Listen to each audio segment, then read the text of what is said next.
मोठा मोर्चा निघाला आणि वेगवेगळे मुद्दे घेऊन ते निवडणूक आयोगावरती चालू केलेले होते आणि काही धक्काबुक्की झाल्याचा आरोप देखील विरोधकांनी केलेला आहे खासदारांना.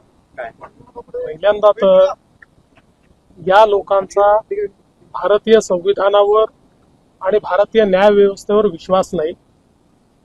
भारतरत्न डॉक्टर बाबासाहेब आंबेडकरांनी जे संविधान लिहिलं त्या संविधानाने जो निवडणूक आयोग तयार केलेला आहे त्या निवडणूक आयोगाने 4 पत्र यांना दिले की तुम्ही जे सांगता ते येऊन इथे शपथेवर सांगा.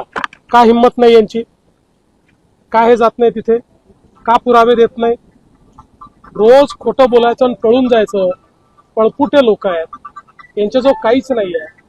आपले जी काही रोज पराभव होतोय तो पराभव पचवता येत नाही, सहनही होत नाही आणि सांगताही येत नाही, अशी यांची अवस्था आहे.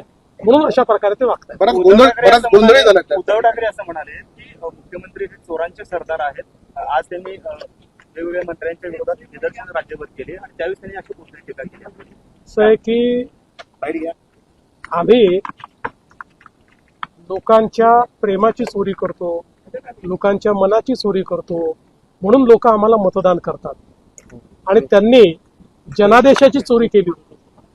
ते जनादेश चोर आहेत आणि म्हणून लोकांनी त्यांना घरी बसवलं.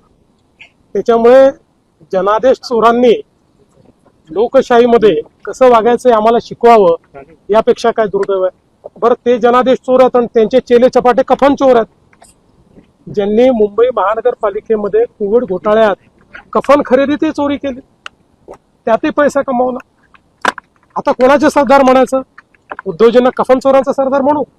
मला अशी भाषा वापरायला आवडत नाही.